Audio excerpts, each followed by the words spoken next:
Good morning, Drayton. I thought I should be doing the next poem with you. I'll continue with that. Fog by Carl Sandburg.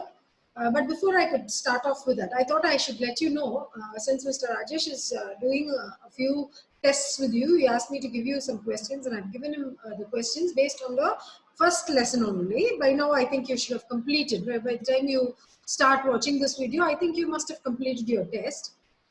From the next tests. Now, since I've covered, the first lesson for you, if it is the next test, I'm going to have you, follow it up like this. You schedule it like this.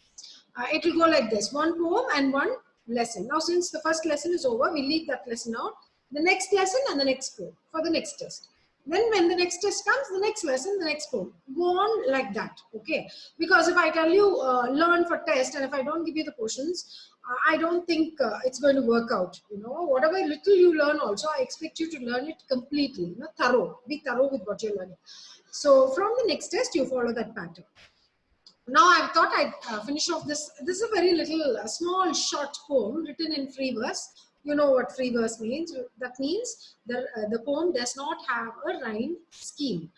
There are no rhyming words. Okay. So, Fog by Carl Sandburg. Now, this man, if you look at it, if you look at the poem, it's a very short poem. Okay, hardly 1, 2, 3, 4, 5, 6 lines there. Very short, 2 or 3 words per line. It's only 3 or 4, okay, words per line. And it's a very short poem, and it is very neatly written. The poem is like, the fog. Anyway, the title suggests it's about the fog. You know what fog? Thick mist, When you go to Ooty, what happens? Sometimes you cannot see the place, it's covered with mist. Okay, when it is thicker, it is fog. You cannot look beyond, you cannot see on the other side when it is covered with fog, when the place is covered with fog. So here, if you look at it, the poet has compared the fog to a cat. So naturally, it's a metaphor. All right. So what do you know about cats? The cats are very quiet. When they come into a place, they come in very silently. Then you won't know what it is doing. It might sit down, look around, and suddenly you'll find it disappearing.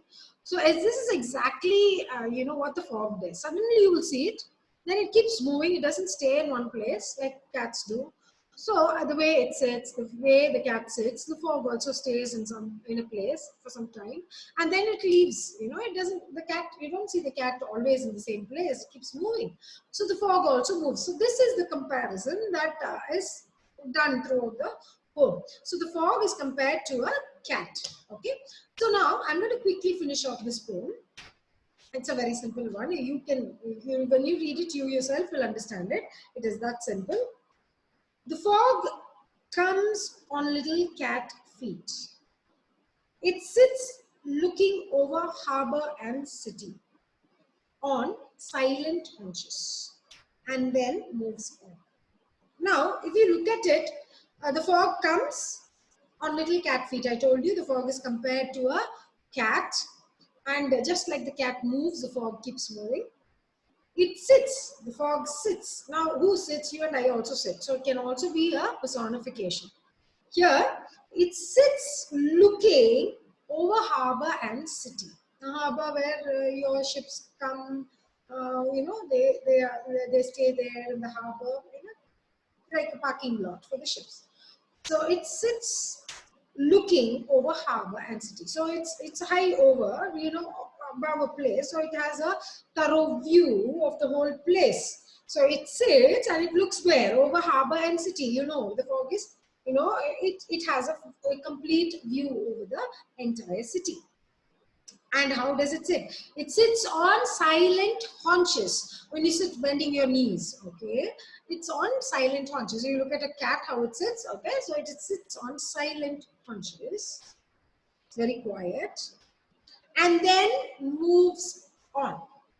So a cat does not stay in its place. It keeps moving. Just like that, the fog also does not stay in one place. It keeps moving. So it enters silently, looks here and there, around the place, it's all over, and then it silently moves on. That's all is the poem. Now, if you look at it, it sits looking over harbor and city on silent haunches and then moves on. Here the sentence continues, it goes on to the next line. So this is enjambment. Please write down en Jambment.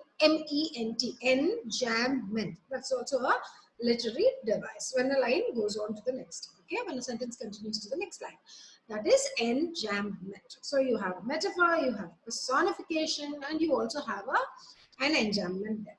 So that's the end of the poem. So keep learning. Very soon, I think most probably tomorrow, I shall start with Madam Rides the Bus. So be safe. Study at home, don't waste time. Thank you. Bye.